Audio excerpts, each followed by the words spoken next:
संकट तराल दुर्गट भव सिंधू जन्मोनिया कुळी वाचे स्मरे राम धरी हाचिने महर्निशी तयाच्या चिंतने निघसैल संकट तराल दुर्गट भव सिंधू तुका म्हणे कोटी कोळेती पुनीत तुका म्हणे कोटी कोळेती पुनीत भावे गाता गीत विठोबाचे तयाच्या चिंतने निरसेल संकट तराल दुर्गट भव सिंधू पांडुरंगा करू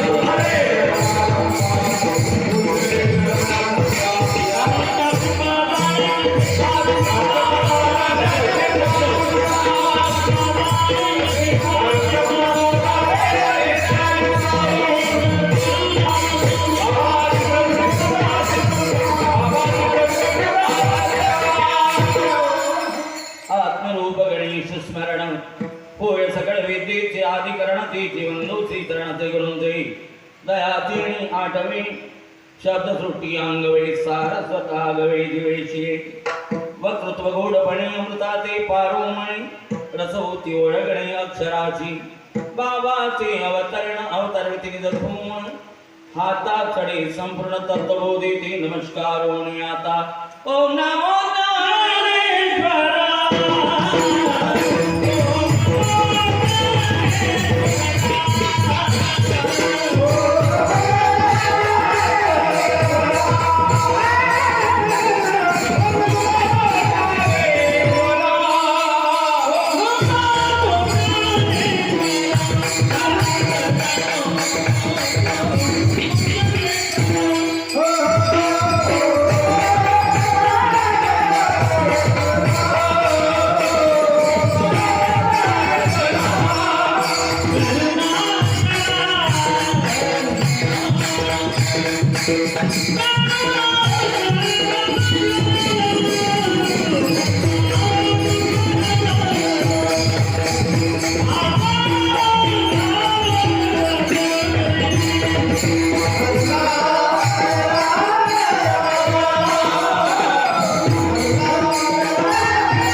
सारासार विचार कराव धावडी नाम धरा खंडी विठोबाचे तयाच्या चिंतने हसेल संकट तराल दुर्गट भव सिंधू विठ्ठला विठ्ठला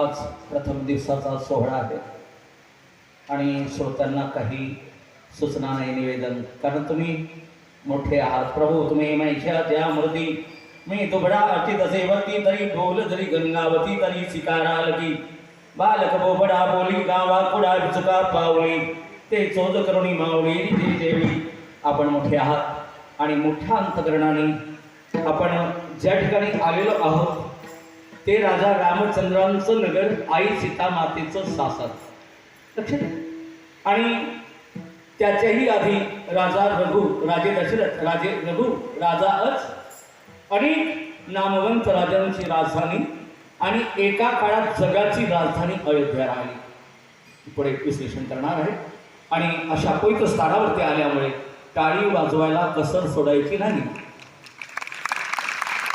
आज आपले पूर्वज वैकुंठातून स्वर्गातून ज्या ठिकाणी असेल ज्याचे पितर त्यांच्या कर्माने जरी दुर्गतीला गेलेले असतील पण या अयोध्येमध्ये तुम्ही या कीर्तन मंडपात पोहोचल्यामुळे आज ते वैकुंठाला गेले आणि तुमचा आज सोहळा पाहतात आहे आमचे लेकरं या ठिकाणी काय करतात आहे तुमच्या टाळीने त्यांना वैकुंठाचं काही स्थान मिळावं असं वाटत असेल तर खरं हेच साध्य होईल विठ्ठला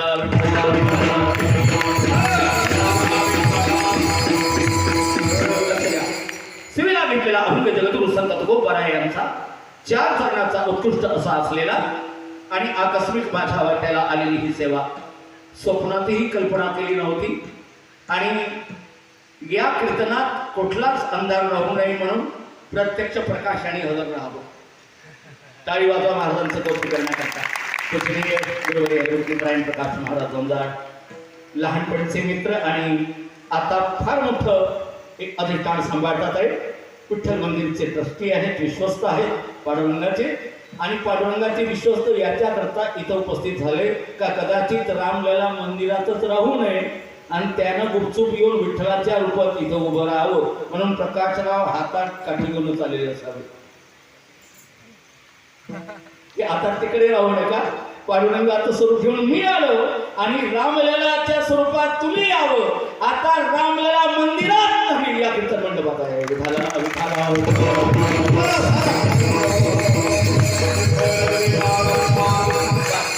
अभंगाचा अर्थ असा, सार काय याचा विचार करावा.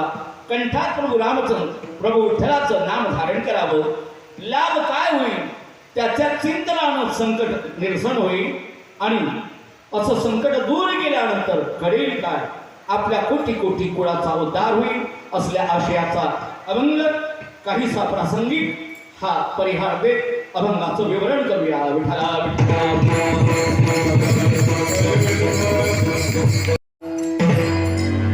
विचार करा या जगतामध्ये सार काय आणि असार काय. सगळ्या जगाचा विचार करा. जगतरी गुंतले प्रपंची. सगळ्या जगाचा विचार करा तर सगळे विषयजन्य चुकामध्ये दडलेलो आहोत आपण. मुंगीपासून उंदरापर्यंत आणि उंदरापासून इंद्रापर्यंत सगळे विषयजन्य सुखामध्ये पागल झालेलो आहोत. विजय निंबा बाबू गोडीये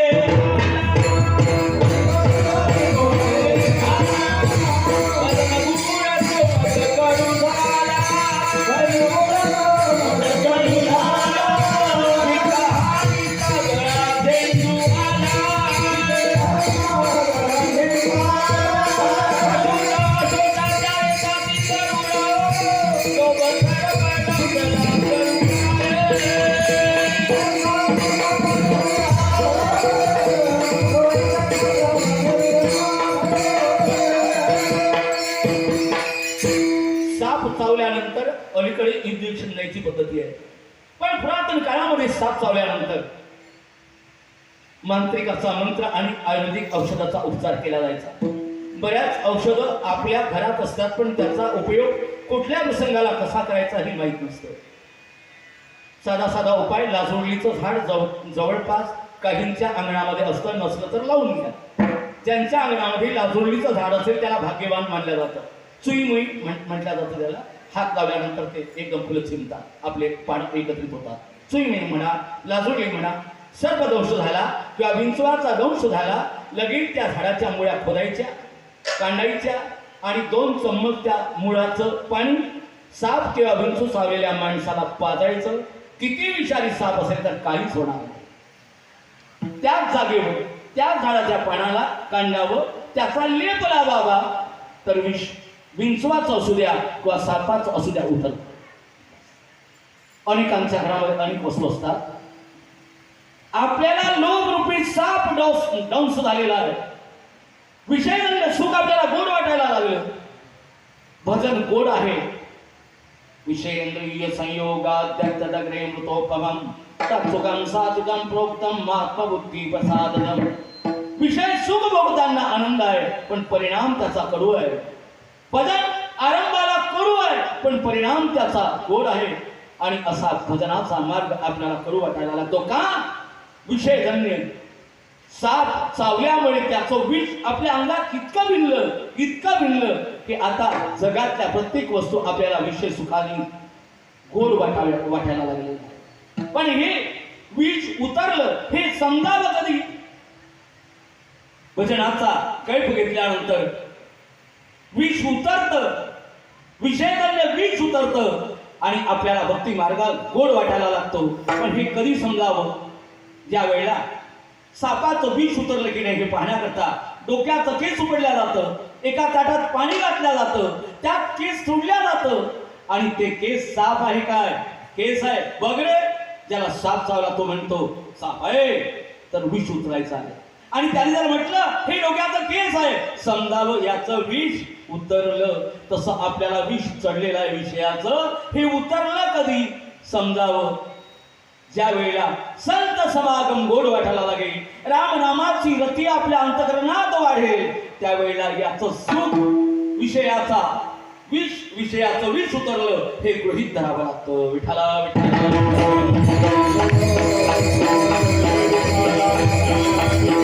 आनंद आहे, सगळा आनंदी आनंद आहे, काळजी करायचं काही कारण नाही. कारण आपण विदर्भातून आलेलो आहोत, महाराष्ट्रातून आलेलो आहोत आणि नातं देवासोबत जवळचं आहे. अतिशयोक्ती करून बोलायला काही हरकत नाही. महाराज सब साले विदर्भ वाले, कोई माइकाला बोल दे कि महाराज झूठ बोल रहे हो, जवाब दूंगा सब साले विदर्भ वाले, लेकिन किसके भैया लाडले कन्हैया और पंडरीनाथ जी के इतने बड़े भर के घर के जीजा मिलने के बाद साला कहने में तो गर्व लगता है. जरा ताली बजा दो जीजाजी के लिए. आणि साळा घरी आल्यानंतर घरच्या माणसाला सगळ्यात जास्त आवड कोणाची असते? आपल्या बायकोच्या कडून आलेल्या पाहुण्यांची का आपल्या घरच्या भावाची? जोरात बोला बरं. माणसाला तोंड आहेत का डॉक्टरांनी तुम्हाला मौन घ्यावायला सांगितलं? कोणाला? हा, बायकोच्या माहेरची आवडते का आपल्या घरची आवडते? हा, सगळे आपण तिकडे जे माहेरातले असल्यानंतर रुक्मिणी मातेच्या नजर कटाक्षाने किंवा सीता मातेच्या नजरेच्या कटाक्षाने आपल्या केसाला धक्का लागू नये याची काळजी कायमची देव वाहतोय. विठाला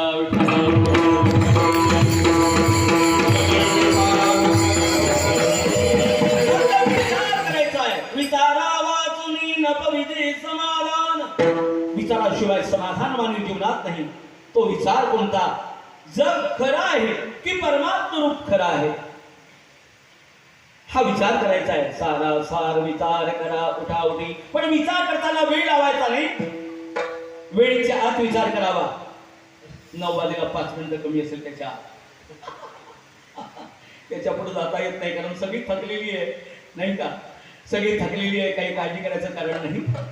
हा विचार करायचा आहे, सार काय आणि असार काय. आणि अयोग्य गोष्टीला फाटा पडत, अयोग्य गोष्टीला विषय सुखाला त्या विषय सुखाचा त्याग करत नाम धरा कंठी विठोबाचे, कंठात भगवंताचं नाम धारण करावं. गड्या कंठात म्हटलेलं आहे, तोंडात नाही, कंठात. हा, कंठात धारण करावं. कंठी मिळावा तुळशी, व्रत करा एकादशी, मनवारीचे दास तुका म्हणी मज ही आस. कंठात तुळशी, कंठात असं नाम. हा, कंठी धरिला कृष्ण मणी,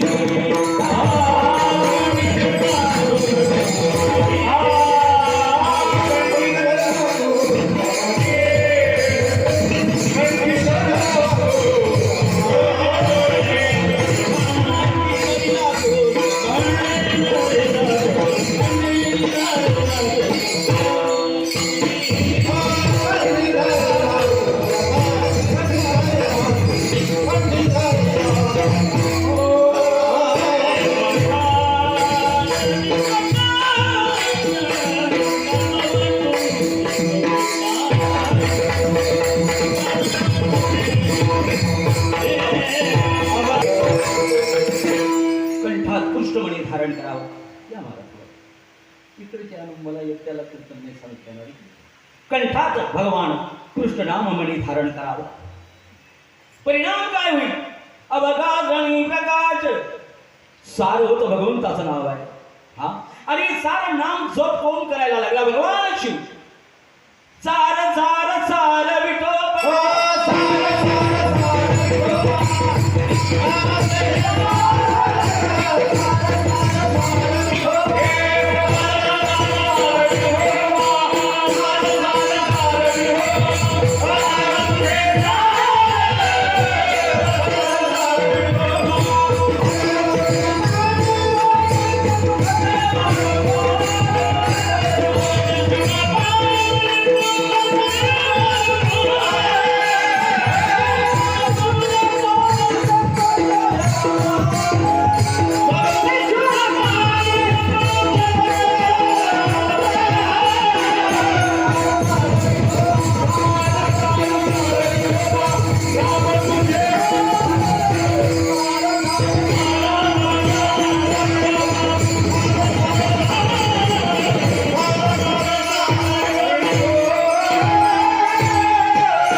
हा भगवत नामाचा महिमा आहे.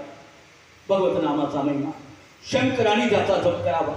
पुढे जाऊन जाऊन सांगू तुम्हाला एक गोष्ट, नंतर लगेच माझ्या विषयावरती येतो. रामगडीवर आज बरीच मंडळी दर्शनाकरता गेलेली आहेत. आपणही जाऊ. रामललांच्या गावात आल्यानंतर हनुमंतरायाचं दर्शन केलं नाही तर आपली वारी अधुरी राहील नाही. आता प्रश्न येतो, वानर रूप धारण करणारा हा नेमका कोण? भगवान शिव.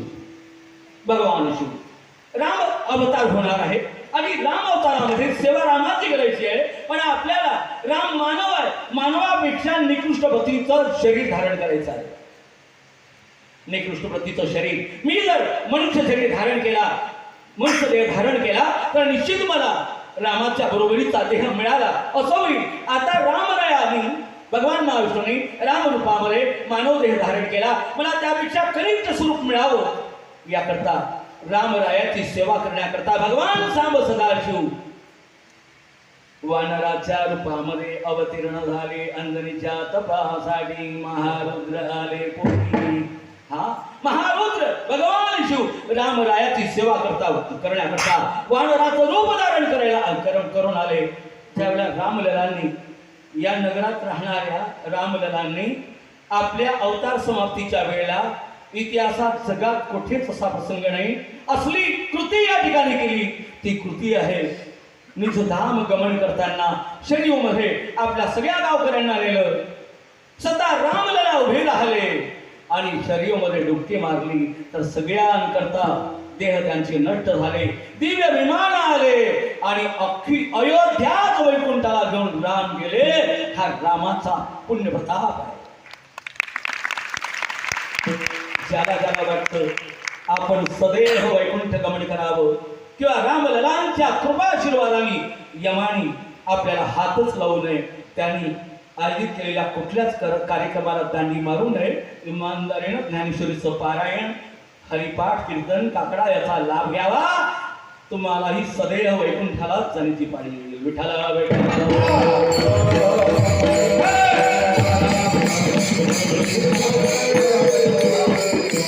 सगळ्यांनी अभिमान बाजूला टाकायचं. बऱ्याच लोकांना अभिमान असतो. हाँ, my self I am some qualified, so qualified man, मैं कुछ बहुत पढ़ा लिखा हूँ.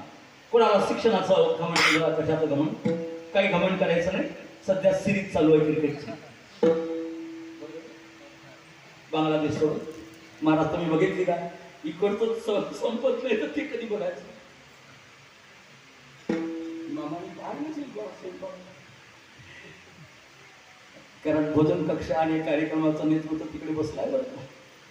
तिकडचा आदेश म्हणून मला इथं उभं व्हावं लागला आज. असं आहे, वासुदेव डोक्यावर राहतो बरं. आणि आम्ही ठरलो नारायण दोन नारायण आणि एक वासुदेव डोक्यावर देतो. मला वाटलं त्या मोराच्या टोप्या उद्या दुगाला 2 शिवावं लागेल. मोराच्या टोप्यामध्ये वाचून बरोबर होऊन जाईल. आनंद आहे, मस्ती आहे. मस्तीसाठी आपण आलो. घाबरायचं नाही. आपण कुठं झोपलं काय ठरवलं. शक्य झालं तर यातली माती होईल तेवढी अंगाला लागू द्या. तुका म्हणे निवेदन उरजकण उलागता, संतांचा रजकण लागल्यानंतर आपली तनु निवते. हे जरी खरं असलं तरी भगवत चरणाचे रजकण लागल्यानंतरही तनु निवते. एक इतिहासातला सत्य प्रसंग सांगतो. आपले हिंदू धर्मप्रमुख त्यांना काय म्हणतो आपण? शंकराचार्य. बाकी लोकांचा विचार करायचा नाही. मुस्लिमांचे धर्मगुरू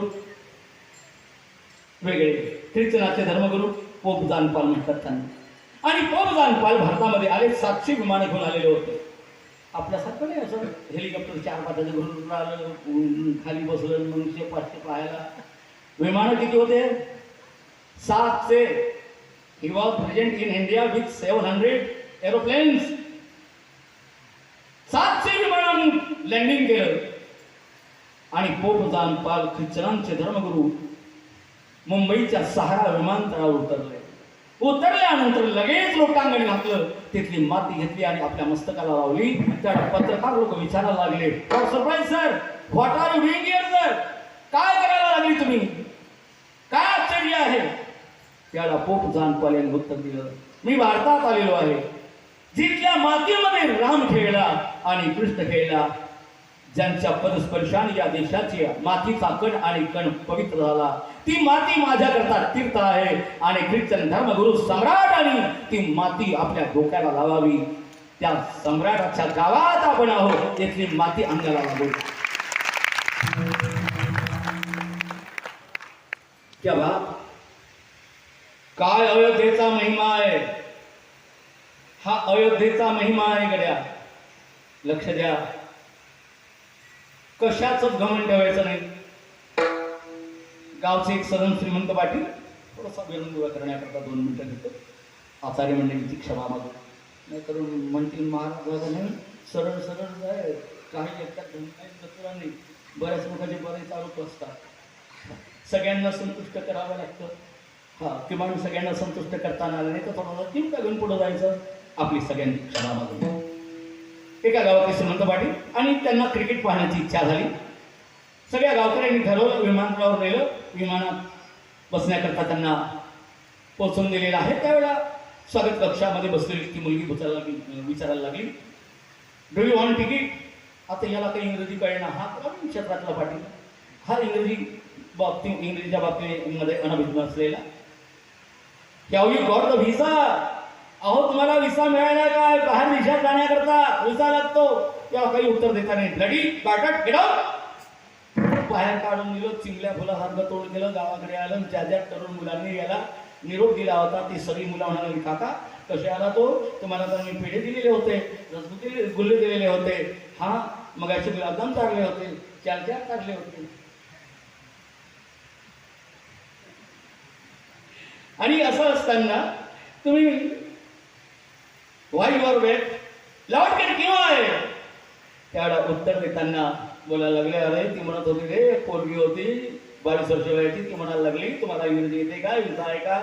ते म्हणे इंग्रजी भाषा एवढी काय कठीण आहे का, चला एका दिवसात तुम्हाला इंग्रजी शिकवतो. कोणी काही प्रश्न विचारला पहिल्यांदा येस म्हणायचं, नंतर दुसऱ्यांदा कोणी काही विचारलं नो म्हणायचं, आणि तिसऱ्यांदा कोणी काही म्हटलं तर थँक्यू म्हणायचं. पाटलाला एका दिवसात इंग्रजी जमली. Yes no thank you, yes no thank you, yes no thank you. असं करताना विमानतळावर गेले. Do you want visa. Yes. कालच गेलो होतो कार्टून आणि एका दिवसात इंग्रजी बोलायला लागलं. व्हिसा मिळाला, तिकीट मिळालं, विमानात बसलं, विमान उडलं. याच्या पुढं 25 वर्ष वयाची एक तरुणी पत्रकार पुढे बसलेली आणि तिच्याजवळ 5 लाख कॅश असलेली पर्स. तिला झोप लागली आणि पाटलाच्या मांडीवरती पर्स येऊन पडली. जाग आला आणि ती गांगारली, गोंधळल्या गेली. Where is my purse, where is my purse, कुठे माझी पर्स. त्याला विचारते, have you got my purse. बाजूच्याला नो प्लीज एक्सक्यूज मी. बाजूच्याला इकडच्याला have you got my purse. माझी पर्स दिसली काय. पुढच्याला माझी पर्स मिळाली काय. आता मागं पाटीलच बसले होते, यांना काही इंग्रजी येत नव्हतं, पण पोरांनी शिकवलं होतं. कुठलाही प्रश्न विचारला तर यस म्हणायचं. Have you got my purse. ती मुलगी विचारते, पाटील म्हणायला लागली यस. आता हिच्या जीवात शिवाला, please give me return immediate. ताबडतोब मला परत द्या. आता याला पोरांनी शिकवलं होतं, काही उत्तर द्यायचं असेल दुसऱ्या वाक्यात तर नो म्हणायचं. नो. तिला रागाला ब्लडी बास्टर्ड एक कणपटात हाणली. त्यावेळेला पाटील म्हणायला लागले, थँक्यू थैंक यू, वाह वेल डन, बहुत बढ़िया, एक चपराव तो मेरे कान पर लगा दी, बहुत बहुत धन्यवाद. अल्पविद्या बरी करो शिरोमणी मजोनी ज्ञानी होणं आहे. अल्पविद्या असलेला मनुष्य या पद्धतीने फसला जातो. पण ज्या वेळेला सारवत हे नाम सदाशिव कंठात धारण करते आणि रामलला ज्या वेळेला निघून गेले जगातून, त्यावेळेला हनुमंतरायाला बोलायला लागले, हनुमंता चालणं म्हणणं सोडून नाही, चालणार नाही. मग तू काय करशील मी गेल्यानंतर. तू तर माझा लढता बघताय रे देवा. तुम्ही गेल्यानंतर गावागावात माझे मंदिर उभी करील आणि गावागावात तुमच्या कथांचा प्रचार करील. आणि ते चालतं बोलतं राम मंदिर म्हणजे हनुमंतराया गावागावात प्रतिष्ठित झाले. आणि त्याच रामललांच्या गावात हनुमंतरायाच्या आश्रयाने गावागावाची जागवा, भेदभाव समळ मिळवा, लावा विश्वशांतीचा दिवा तुकड्या म्हणे तुकोजी महाराजांचं हे वाक्य सार्थ करण्याकरता. आणि हरिभजन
संतांनी कंठात धारण केलं. हनुमंतरायाच्या स्वरूपामध्ये भगवान शिवानी गावात गावात मंदिर बनवत चालतं होतं. राम मंदिर म्हणजे हनुमंतराया प्रत्येकी झाले. हे राम, तुम्ही गेल्यानंतर मी रामकथेचा प्रचार करीन, मला तुमच्या सोबत यायचं नाही. आणि हे त्यांचं स्वप्न साकार करण्याकरता आज या ठिकाणी आपण आलो. आपल्या संतांनी या तरी भजनाने द्विष ढवळून काढावं आणि खरा खरा हरिभक्तीचा प्रचार करावा. याकरता माऊली ज्ञानोबाराया, सोपान काका, मुक्ताबाई, निवृत्तीनाथ, संत नामदेवराया आदी करून संतांनी दिंडीच्या माध्यमातून 4 धाम सप्तपुऱ्यात जाग्या केल्या. तीर्थावळी याकरता प्रसिद्ध आहे. आज त्यांचं स्वप्न, त्यांचा आशीर्वाद घेऊन त्यांचीच आपण सगळे लेकर या ठिकाणी आलो. विठाला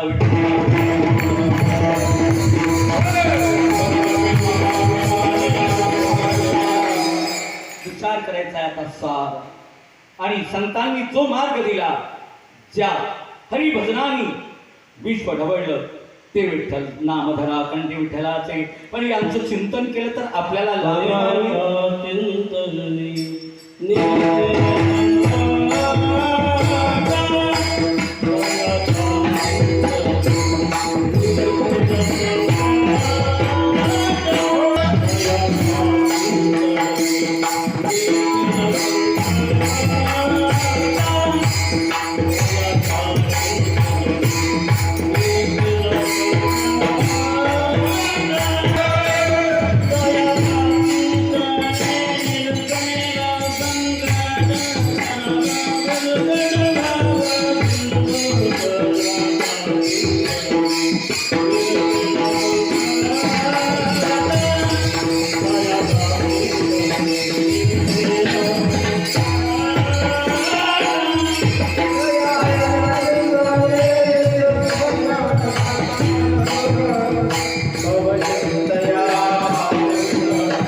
सकाळी बोललो की मी थोडं अयोध्या बोलणार आहे आज.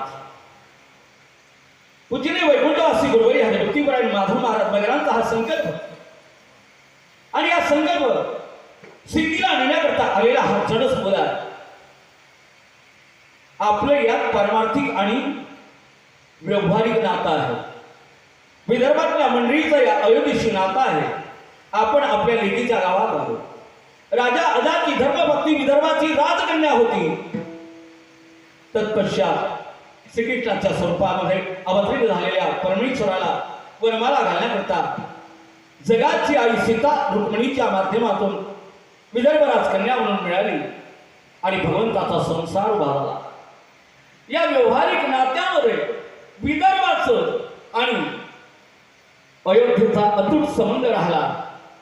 ज्याचं घर पुसत देव येतो तो घरवाला मोठा की देव मोठा?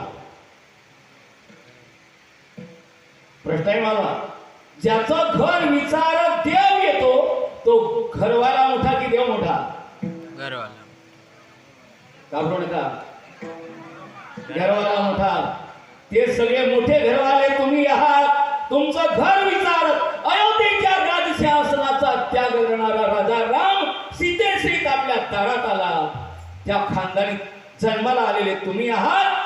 All of you are great. विठ्ठला विठ्ठला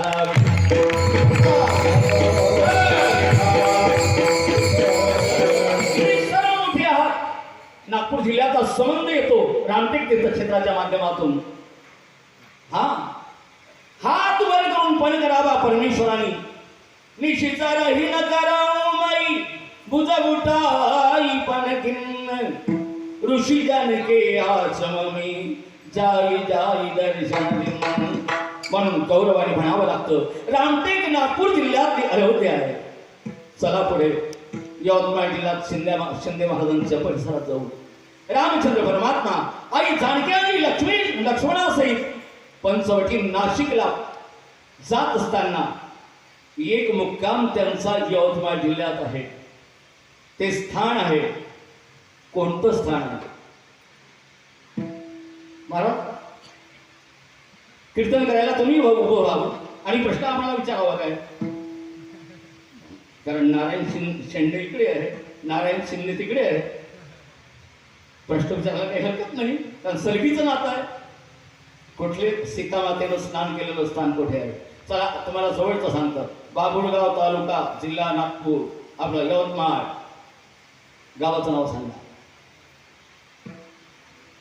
खडक सांगा. बेंबडा धरणामध्ये आता गेलं. बेंबडा नदीच्या काठावर आई जानकीने स्नान केलं. एक रात्री मुक्काम आहे. आता ते स्थान बेंबडा धरणाच्या पाण्याखाली डुबलं. विठाला विठाला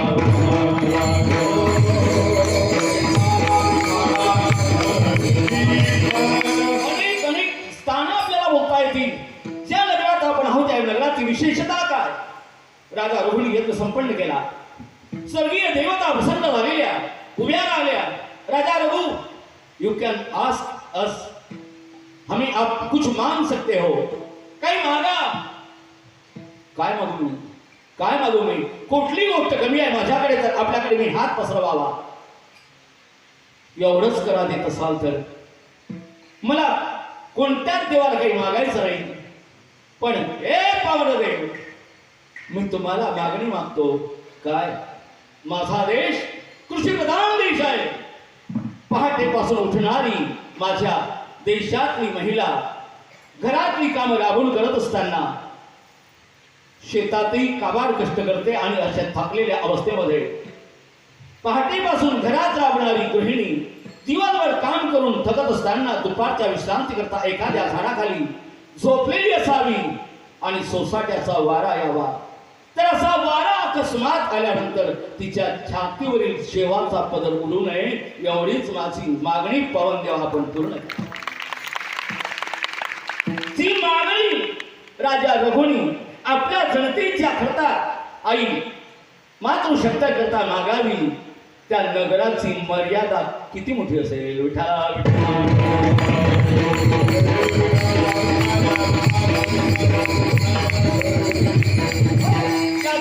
जाऊन आपण वर्णन करूया. रामरायाने 100 अश्वमेध यज्ञ केले.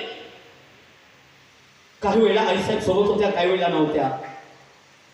आणि अशा वेळा आई साहेब ज्या वेळा हयात होत्या भगवंताच्या सानिध्यामध्ये, त्याही वेळा अनेक रूपाने साधू संतांनी यावं आणि सीतामातेने स्वयंपाक करून वेगवेगळे पदार्थ त्यांच्या पुढे जीव घालावे. त्या पदार्थांच्या संख्येचंही वर्णन करता येणार नाही आणि पदार्थाच्या चवीचं आणि गोडीचंही वर्णन करता येणार नाही. असली आई अन्नपूर्णा स्वरूपी सीता ज्या ठिकाणी विराजमान आहे त्या सीतेचं काय वर्णन करावं? रामरायाच्या बाबतीत तर बोलायचं कारणच नाही. ज्या रामरायाच्या नगरामध्ये आपण आलो त्या रामरायाचं सामर्थ्य काही आगळं वेगळं आहे. ज्याच्या वैर्याने ज्याचं कौतुक करावं तो किती मोठा असेल राम. दिवसभर रावणासोबत संघर्ष झाल्यानंतर लहूलुहान झालेला, रक्तबंबाळ झालेला रावण रामराया जवळ जाता. हे रावण, दिन भर युद्ध करते हुए तुम थक गए हो, लहूलुहान आपका शरीर हो गया है, जाओ रात भर सो लेना, निद्रा लेना, कल सुबह नए दम खम के साथ मेरे साथ युद्ध करने के लिए आना. आणि रावणाने रावणाने म्हणावं, हे राम, तेरे बारे में मैंने सुना था, तू करुणा निदान है, लेकिन मैंने तेरे साथ पंगा ले लिया. हे राम, सही मायने में तो दिल से कितना बड़ा है. कल सुबह फिर से तेरे साथ पंगा लेने आऊंगा. ज्या वेळा प्रसंग घडला आणि लंकेमध्ये प्रस्थान करण्याकरता रामाने सीतो तयार करावा. एका दिवसात अर्धा समुद्र बुजवलेला आहे आणि राम नामाने दगड तरले. हे ज्यावेळेला सीतो तयार झाला हे कळलं त्यावेळेला सगळे लंका निवासी लोक थरथर थरथर कापायला लागले. बाप रे बाप, राम की ताकत शरीर की क्या होगी, इसमें तो कुछ बताने की बात नहीं, लेकिन जिसके नाम से समुद्र के ऊपर पत्थर तैर रहे वो राम कोई अलग और अजीब हस्ती है. न जाने वो आने के बाद लंका का क्या होगा, लंका का क्या होगा. ज्यावेळेला ते घडायला लागले आणि गुप्तचराने ही माहिती रावणाला दिली. रावणा, बस आता काही खरं नाही, रामसेना यायला लागलेली आहे, काय होते काही कळत नाही. रावण हादरलेला नव्हता. रावण म्हणायला लागला, पागल झाले का रे, त्या माणसानं आपण राक्षस आहोत, तो माणूस आहे, सोबत बंदरं आणलेली आहे, वानरं आणलेली आहे, त्यांनी दगड घालावी, पूल तयार व्हावा, यात काय नवल ठेवलेला आहे. काळजी करू नका, माझ्याही जवळ ते मंत्र आहे, ते रामाजवळ आहे. मी समुद्रावरती दगड तारू शकतो. आणारे 10 माणसं एक दगड उचलून, 10 माणसांनी एक दगड उचलून आणला. परमपूज्य वैकुंठवासी गुरुवर्य हरिभक्तीपरायण माधव महाराज वर्णन करतात या प्रसंगाचं. दगड उचलून आणला आणि उचलून आणलेला दगड रावण जवळ गेला आणि दगडाला मंत्र म्हणून फूक मारली, समुद्रात टाकला, दगड तरायला लागला. आणि ज्यावेळेला तो दगड तरायला लागला, सगळ्या राक्षसांना दाखवायला लागले, देख लो मेरी पास वो मंत्र शक्ति है जो अयोध्या निवासी राम के पास है. देखो मैंने ये पत्थर समुद्र के भीतर डाल दिया, तैर रहा है, तैरतो आहे, तरंगतो आहे. जावर का आता तुम्ही 10 जण बसाडे त्याच्यावर, 10 जण गेले, आता 50 जण गेले, बसले, तो तरंगतो आहे, दगड तरंगतो आहे. रात्र झाली. भोजनोपरांत विश्रांती करताना शयन कक्षामध्ये राणी मंदोदरीच्या सानिध्यामध्ये रावण आहे. आणि मंदोदरीने प्रश्न विचारला, ए प्राणनाथ, मैंने ऐसा सुना है राम नाम की कितनी महत्ता कि एक दिन में आधा समुद्र राम नाम के बल के ऊपर पत्थरों को तारते हुए बन गया.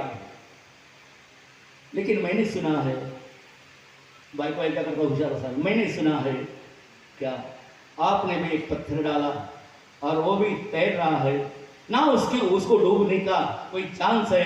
10-10 लोग उसके ऊपर जाकर बैठ रहे, 50 लोग भी जाकर बैठे, फिर भी वो तैर रहा है. ए प्राणनाथ, तुम्हें मेरी कसम, ए रावणा, ए प्राणनाथा, तुम्हाला माझी शपथ आहे, सांगा कुठल्या मंत्राच्या शक्तीनं तुम्ही तो दगड तारला. त्यावेळेला रावण आनाकानी करायला लागला, पण कोणाचंच बायकोच्या पुढे चालत नाही. ज्यांचं लग्न झालं त्यांचं बोलायला तयार नाही Ravan. Please tell me what is the reason, सांगा मला काय कारण आहे. नाईलाज झाला आणि बोलायला लागले, मंदोदरी, तो दगड मी देखील रामनामाच्या शक्तीनंच तारला.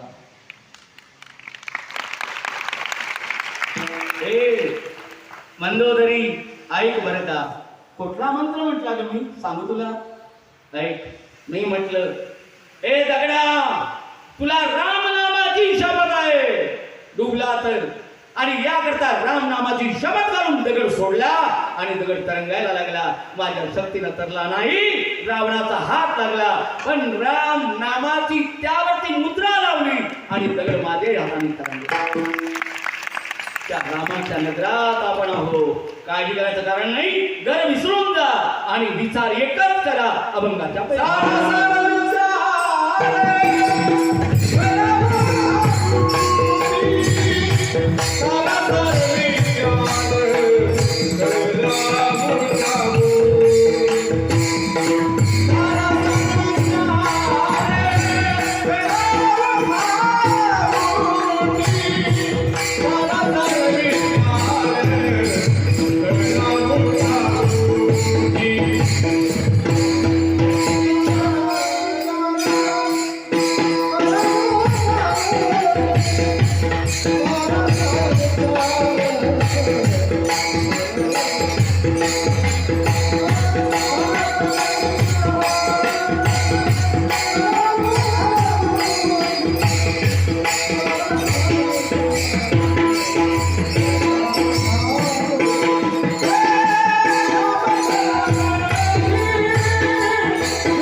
आवाजातलं भजन आटोपलेलं आहे.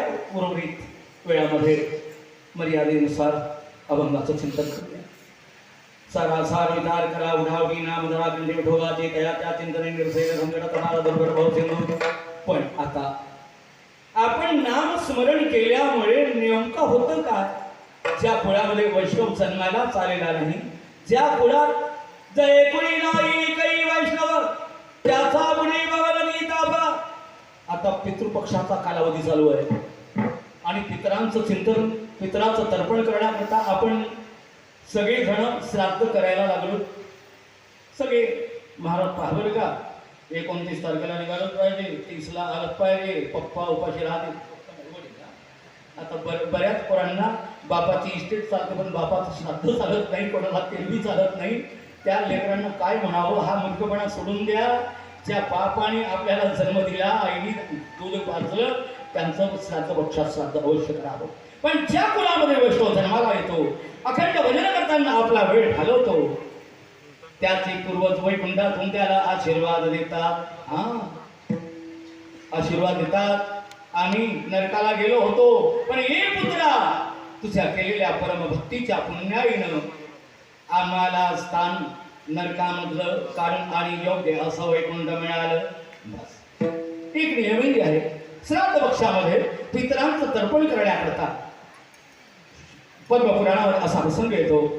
गीतेचं महात्म निवेदन करताना भगवान सांब सदाशिव आई भवानीला बोलायला लागले, आई बरं का श्राद्ध पक्षामध्ये पितरांचं पाणी टाकताना 7व्या अध्यायाचं पारायण करावं. ज्ञानेश्वरी असं ज्ञानेश्वरीचं पारायण करावं. पारायण चालूच आहे आपलं. ज्याला संस्कृत जमते त्याने गीतेचा पाठ करावा आणि हातात चल घेऊन संकल्प करावा. याचं पुण्य आमच्या पितरांना तर्पण करण्याकरता आणि सुखशांती प्राप्त होण्याकरता देतो आहे. लगेच त्याचे पितर त्याला आशीर्वाद देतात. हा प्रसंग पद्मपुराणात आई भवानीला भगवान भोलेनाथांनी निवेदन केला. तो पक्ष आहे. नगर अयोध्या आहे. मला वाटतं अयोध्येमध्ये पारायण ज्ञानेश्वरीचं करणाऱ्या आणि सगळ्या टाळकऱ्यांनी भजन करणाऱ्या कीर्तनकारांनी कीर्तन करणाऱ्या सगळ्या मंडळीच्या पूर्वजाकडे पाहण्याची ताकद आता यमात उरली नाही. तो म्हणून बापरे रामाच्या गावात गेले हे यांच्या पूर्वजांना आता हातच लावा येता नाही. सगळे पूर्वज आपले खूप श्राद्ध आहे आणि तयाच्या चिंतने निर्सैल संकट हा तर आलं दुर्गट भव सिंधू. पण याच्याकरता काय करावं? अभंगाच्या तिसऱ्या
आणि पूर्वजांना सगळी देण्याकरता हा नियम आहे. जन्मोन या कोणी वाते स्मरे राम. कोणाचा नित्यनेम कसा असतो, कोणाचा नियम आपल्या विदर्भात गेला तर खराच करण्याचा असतो. मला वाटतं बऱ्याच लोकांचे धंदे म्हणजे धंदे मंदावले असतील. एवढी लोक इकडे कोणाचा कसला नियम, कोणाचा कसला नियम. सगळ्यात वात्रट नियम आहे हा. एक सत्य घटना सांगतो. एक मिलिटरी ऑफिसर आणि त्याला खर्रा खाण्याची सवय, काश्मीरला ड्युटी, आणि आकस्मिक आतंकवाद्याचं तिकडून आक्रमण होत आहे. रात्री 2 वाजता यांची मिटिंग चालू झाली आणि मिटिंगमध्ये 5-6 ते ऑफिसर बसले. एकाने त्यात खर्रा खाल्लेला आणि खर्रा खाल्ल्यानंतर त्याच्या तोंडामध्ये खूप काही आलं. काही मला काही कल्पना नाही. खूप आलं ना, आता कुठं थुंकायला जाऊ, आता मरतो, कुठं थुंकायला जाऊ. तो शेजारी बसला होता मिलिटरी ऑफिसर पुसला. त्यांनी कोट घातलेला, यांनी कोट घातलेला. त्याची नजर चुकून त्याच्या कोटाच्या खालच्या खिशात हात थुकला.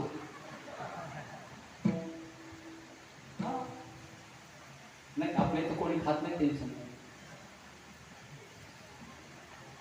आणि त्यांची मिटिंग संपल्यानंतर सगळे बाहेर आले. बाहेर आल्यावर कडक थंडी काश्मीरची. त्यांनी आपल्या पोटात हात घातले तसा धोक्यानं याचा हात भिजला.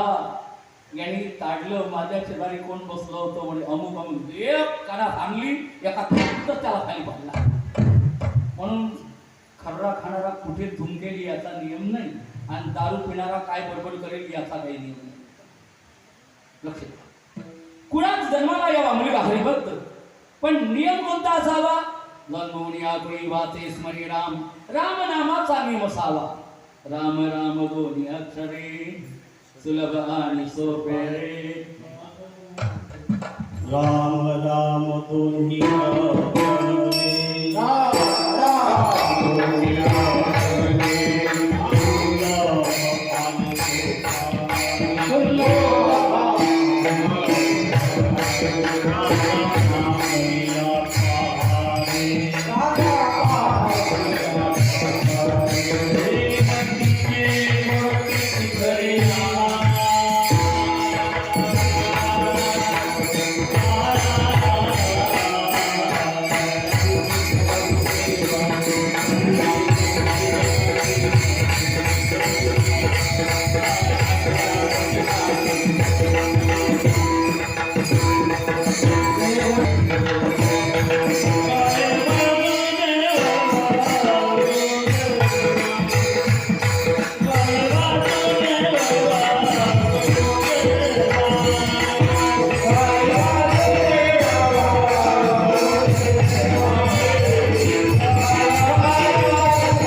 मुखामध्ये धारण करावं. एक दिवशी गोष्ट आहे. भगवान भोलेनाथ आणि ऐसे भवानी बसलेले आणि काही महत्वाची कामं आली. कोणत्या वेळेला जीवनात कधी आपत्ती कशी काही सांगता येत नाही, सगळ्यांच्या जीवनामध्ये येत असतात. आणि अशा काही अवघड आपत्तीमुळे पहाटेला नित्यनेम करणारे भोलेनाथ आणि आई भवानी यांचा वेळ नित्यनेमाचा चुकला. दुपारचे 12 झाले, 12:30 झाले, 1 झाले, जेवणाची वेळ झाली. आई म्हणायला लागल्या आता करू काय? भोलेनाथ गेले, पटकन आंघोळ केली आणि नित्यनियम करून राम एक शब्द उच्चारण केला आणि नित्यनियमाच्या सर्व पोथ्या बंद करून बसले. आईसाहेब बसल्या आणि त्यांनी विष्णू सहस्त्रनाम रोज म्हणायच्या, गीता म्हणायच्या. लगेच विष्णू सहस्त्रनाम केलं. ओम विश्वामित्र षडकारो भूतवय भद्रो भूतकृत भूतसुर्वा भूतात्मा भूतभावना भूतात्मा परमात्मा मुक्ताना परमागती. भोलेनाथजी म्हणायला लागले, जोरात भूक लागली ना, आटोपणं लवकर म्हणे माझं विष्णू सहस्त्रनाम अजून कंप्लीट व्हायचं आहे. वाटलं तर तुम्ही आपल्या हाताने आपल्या हातानं जेवतच नव्हते भोलेनाथाला ऐसावच वाढायचा.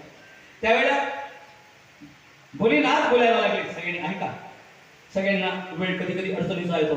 अगर असल्या आपत्तीच्या वेळेला अनेक स्तोत्र आणि मंत्राचा पाठ करणार आपण, आणि वेळ जर कमी पडतो आहे, वेळ चुकतो आहे, त्यावेळेला बस राम, एक राम नामाचा उच्चार करावा, तर 1000 विष्णू नामाचा जप केल्याचं पुण्य लागतं.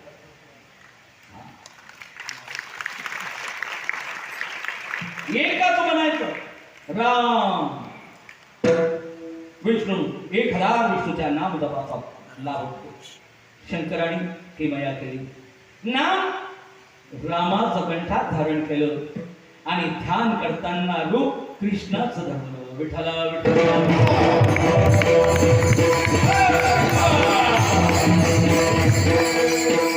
गंमत आहे या ठिकाणी, गंमत आहे. डोळ्यापुढे पाहावं कृष्णाला आणि नाम जपावं रामाचं, पण असं का? हे आपण प्रकाश महाराजांना उद्याला विचारू. गंमतच आहे. या गमतीच खेळायला यावं लागतं बरं.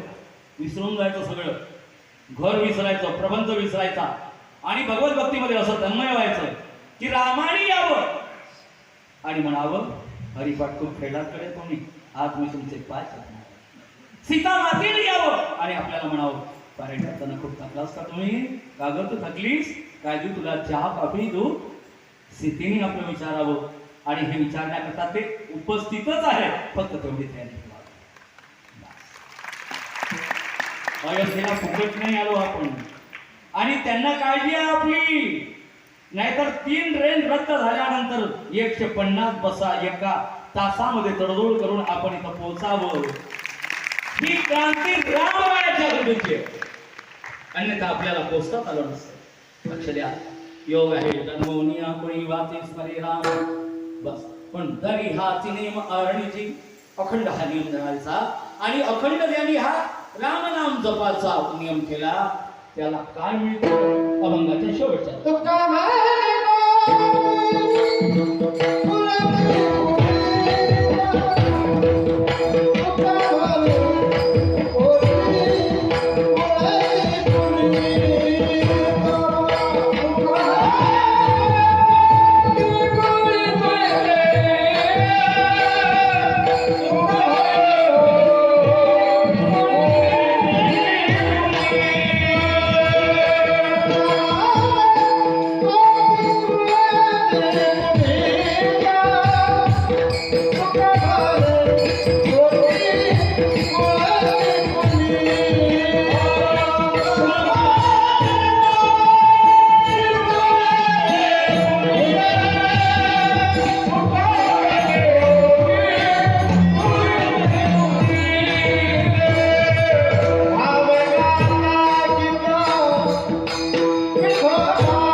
त्या चिंतन आणि संकट दूर चाललं नाही.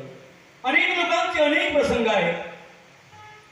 भगवत चिंतन आणि संकट परमेश्वराने घालवली. पांडवांच्या जीवनात येणारी अनेक संकटे बहुते निवारली.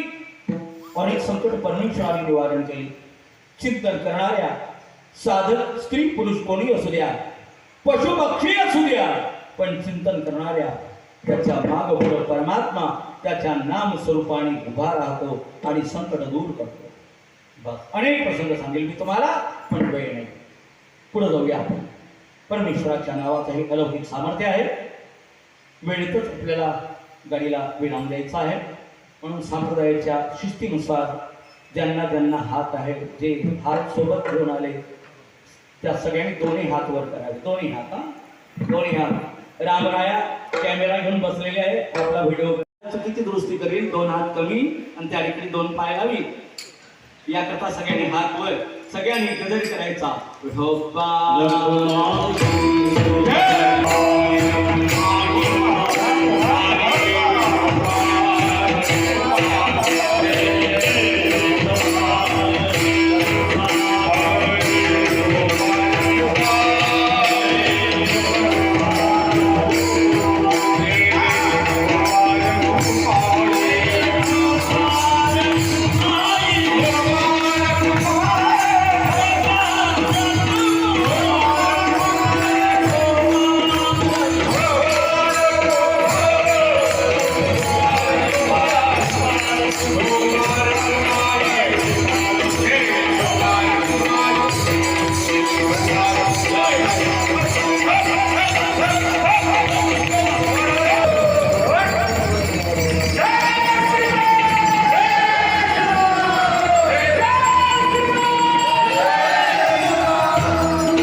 भगवत नामस्मरण करावं. त्याचा परिणाम आपल्या कोटी कुळाचा उद्धार झाल्याशिवाय राहणार नाही. याकरता काय करावं?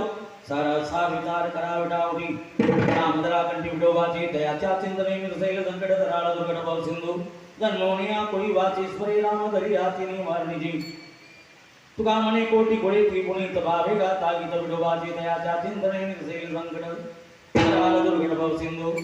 आकस्मिक माझ्या वाटेला आलेली सेवा आपल्या साधू संतांच्या परम कृपा आशीर्वादाने संपन्न झाली. खरं तर माझी पात्रता नाही. पात्रता नसताना आपण एवढा मोठा मान दिला. याकरता आयोजकांचं आणि उपस्थित सगळ्या कीर्तनकार साधू संतांचं मी अभिनंदन करतो.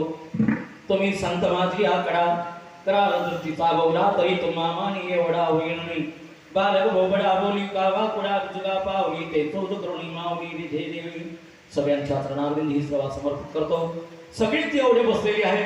सगळ्यांच्या मित्रांना सद्गती मिळावी ही प्रभू चरणी प्रार्थना करतो. ऐका 2 मिनिटं वापरू नका. आणि सेवेला पूर्ण विराम देतो.